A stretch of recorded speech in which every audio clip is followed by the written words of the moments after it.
What's going on, ladies and gentlemen? Welcome to another episode in the Road to Glory career mode. Hopefully you all had a fantastic weekend. You can probably hear my voice right now. The reason being is because yesterday, obviously, I was out. You guys don't actually know anybody new to the channel. I do coach as well, so I was out obviously yesterday with it being a game, and my voice is a little bit worse for it at the moment. But hopefully we'll get through this commentary regardless, and we will be able to still show you all the good stuff that is happening in our Road to Glory career mode on this fine 4 p.m. upload on the Monday. If you do appreciate the video and like it, then a like would be greatly appreciated, as that is probably the most maddest sentences I think I've had to say. So, we kickstart the episode off, though, a game against Colchester at home at Blundell Park, looking to get ourselves off to winning ways if we can do it. Obviously, 10 minutes into the game, we're going to try and just see what we can do. Hooper's shot early on was well saved by the Colchester goalkeeper.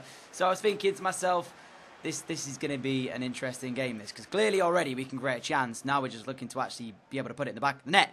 And we get ourselves a corner from that save, which we're going to throw into the mixer. Ben Pringle puts it in towards the head of Hooper. Keeper comes out, no man's land. And the man that nearly scored from the shot does score from his head. And Hooper gives us a 1-0 advantage. Great start, but obviously we need to build and keep going. And then we get another chance. McNeil plays the ball through again to Thomas this time, the other strike partner. He dinks the goalkeeper. Hooper puts it in. It would have been offside, I think, if Hooper had gone for it. So he should have just left it.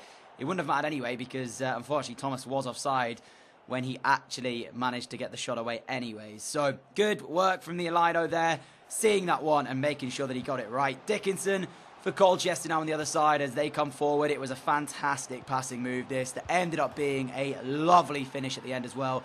Like I said, you know, sometimes you play against the AI and they knock around the ball like this and it's just like, what the hell am I supposed to do?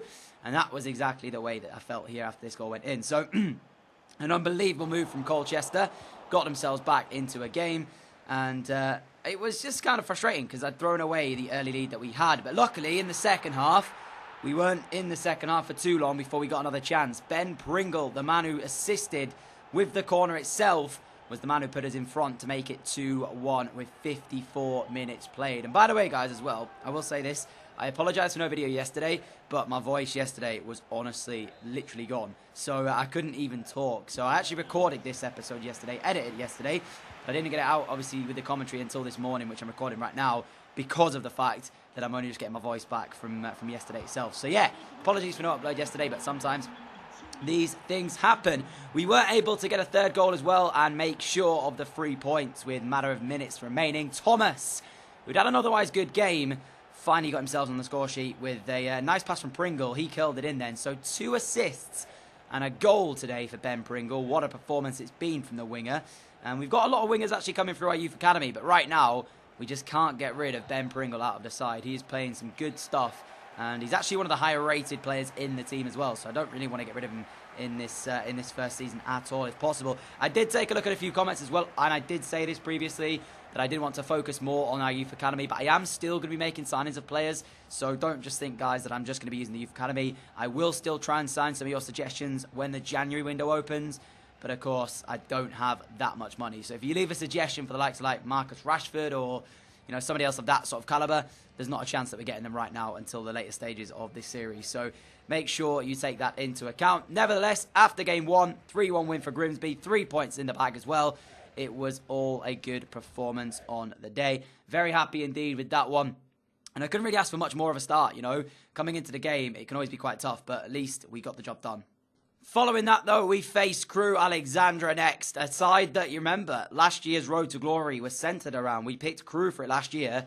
So we've got some kind of, you know, loyalties here. Not anymore, though, with it not being in the same FIFA. They started off unbelievably well. I just literally couldn't get out here. Look at that. Straight away, making a mistake. We eventually managed to clear our lines before Chris Porter gets on the loose ball. And he puts the delivery in. We head it out to their man again, who sent a shot goalwards, and it comes off the top of the crossbar. And it could have so easily gone in the top bins there. I'm quite surprised, actually, that didn't end up, you know, testing the goalkeeper, McNamee, there. But still, a little bit lucky to have to actually kept the clean sheet in regards and not go 1-0 down. We were able to create a chance ourselves, though. They hit the woodwork, so did we. Pringle's crossing towards the mixer, headed onto the crossbar, and the score remained 0-0. So Pringle continuing his good run of form here, trying to set up another goal. Hooper now with the latest of the chances, finding Ethan Cox. He went through, and he was the man who put us 1-0 in front. I've got to say, though, that pass actually wasn't for Cox. It was supposed to be for Pringle on the left. You'll see, if you watch this back, there was actually a lot of space for my midfielder on the left-hand side. That's what I was trying to go for. Instead, Hoop had other ideas and laid in Cox, and he scored the opening goal of the game. And into the second half, Pringle set up another goal. He is having a sensational episode so far. 3 assists and the goal now in his first 2 games of today's episode. It is mind-boggling to see. Thomas with a finish as well. It's great on that regard, but it's all about the cross from Pringle. Just delivers it to that area. Get your nugget on it, son. And put us 2-0 in front. I will say this. Hooper's actually leaving us in January. If you remember, we did accept an offer for him, so that was when the window had closed. He's going to be leaving in January, so he won't be here. But in terms of that one, I'm still going to be looking to potentially bring in a striker if I haven't already got one from my youth academy, like a young striker. So if you have got an idea and haven't already seen it, if you already left it on a previous episode, don't worry. I will be looking at those previous episodes as well. I'm going to try and bring in a striker in January, I think, because obviously when Hooper leaves, he's going to leave a mark. We've obviously got Robles on the bench if you want to use him as well, but I just feel like I want like a young striker that's going to score, you know, ridiculous amount of goals for us throughout the series.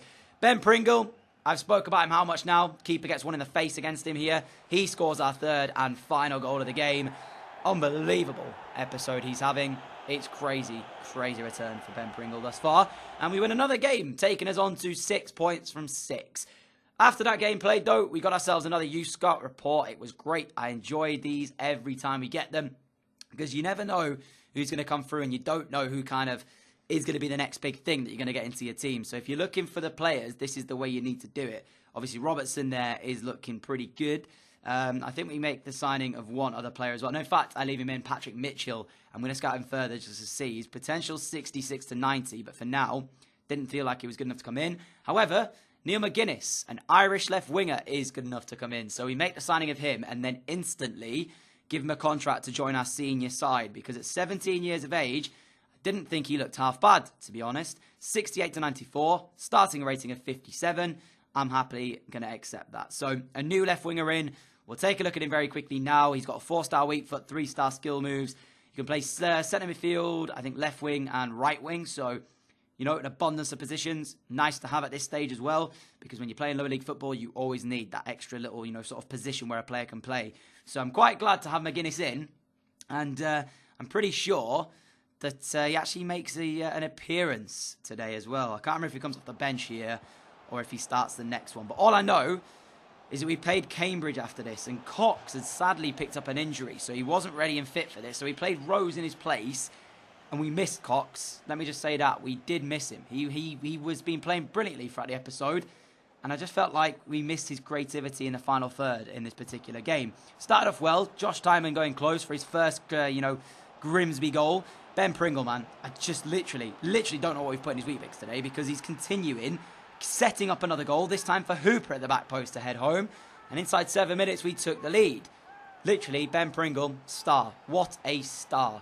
Can't get rid of him. He's going to stay here at least until the next season, I think. Even if we're playing League One, look at this. Step over, passes man, lifts the ball up and says, there you go, Hooper, mate. Put it in the back of the net. Now, I am seeing this. I don't know if you saw that there. The goalkeeper of Cambridge had a nightmare. Really, really poor goalkeeping, but still, we'll take it with both hands. Defensively, though, Josh Timon had 2 bites at that and didn't clear the lines. And we were made to pay, because Cambridge, down for no more than 6 minutes, got themselves straight back on level terms.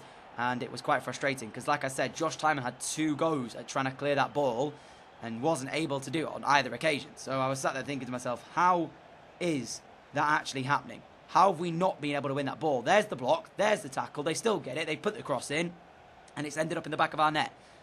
Not a lot we can do. So 1-1 in the game, searching for what could be a winner. McNeil had a fairly quiet episode thus far. However, he's going to get something from this one. They're backing off, allowing him to run forward. And the Scotsman picks out his spot and with the right foot smashes it into the top corner to make it Cambridge 1, Grimsby Town 2. You're going to back off him. He's just going to take his time, pick his spot and pick where he wants it. And that's exactly what we were looking for from him. What a finish it is as well. Into that top corner. Keeper can't get near it. It's just quality. It really, really is quality from McNeil. And that is worthy of winning the game, especially if it does here, because that is a solid strike from our Scotsman on the right-hand side. He continued his form, though. He began to get into the game a little bit, finding Ben Pringle, who deserved a goal. Unfortunately, well saved by the goalkeeper, denying him. But that was the end of the game. We played 90 minutes, and we ended up with a situation of 3 points coming back, courtesy of McNeil's crazy strike to give us the win.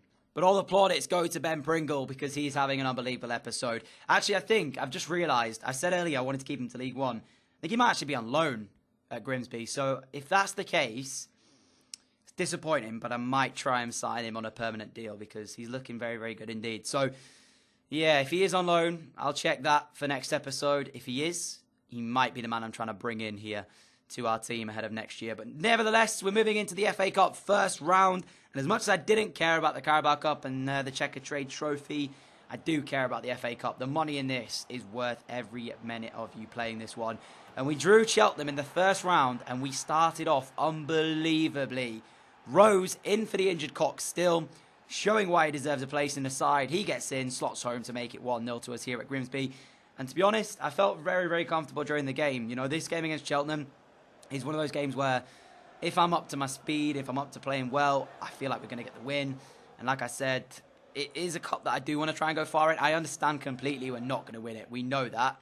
That is the case. We know we're not going to win. We know we're not going to win the cup. But I'd just take like a round of 32 or maybe even a quarter-final stage, get us some extra money, go on a nice cup run, play against some Premier League teams, see what we're doing with ourselves, and that'd be quite a good thing to do, I think. So when we went 2-0 up, Thomas with a second of the game, things were looking very, very good indeed. I mean, at this stage, you're looking at this game thinking Grimsby have a real shot here of going through to the second round already in the FA Cup. Lovely football, by the way. Robles 1-2 with Thomas, and he slots home. Can't really say much more than that. And it was really, really nice to see those two linking up, especially when you consider that Cooper might be leaving the club. Well, he is leaving the club in January. So if I don't sign a striker, it most likely will be these two, Robles and Thomas, who lead the line for us. Therefore, getting themselves some experience together was obviously a nice thing to have happen. Now here, so angry with myself because this came from literally my own mistake. We allowed them back into the game and I should have just cleared my lines. I was trying to be intricate and play out of the back, and you just simply can't do that with League 2 players, guys, because this is what happens. You know, as soon as you try it, you're going to concede. So I shouldn't have done that. I should have just cleared my lines when I had the opportunity to do so. My mistake entirely. We were made to pay for it. They come back in the game. Hopefully it won't be too bad and we won't actually have to worry about it. But they went down the right-hand side, 12 minutes to go, put the cross in, and oh my goodness me, McName pulls off an unbelievable save to keep us 2-1 in front, because with 11 minutes remaining of the game, I genuinely thought Cheltenham had scored and potentially taken this to an FA Cup replay. Would have been unbelievably annoying if that had happened, but still, it didn't. We won 2-1. 2 early goals enough for us in the game, even with that mishap that I had personally, and that sends us through to round 2 of the FA Cup. So very happy with that indeed. One more game to come against Crawley, which was actually a sim game in League 2 at home. Crawley at this stage were down the bottom side of the table, so I was feeling pretty confident, but that confidence instantly went because, as you guys know, simming these games can be so inconsistent, and we ended up losing this by 2-0. So that's it for the episode today. As I said earlier, thank you so much for all of your support. If you did like it, a like would be greatly appreciated. My voice, as I said, I messed it up, but hopefully you guys got through the commentary okay. Right now, we're in the top 3 in the league, which is decent. I'm hoping to stay there, and we'll see what happens next episode. If you are new around here, though, and like what you see, the subscribe button is down below. And until next time, guys, thank you so much for watching, and I'll hopefully see you all again tonight for another episode of the My Player Career Mode. Until then, adios.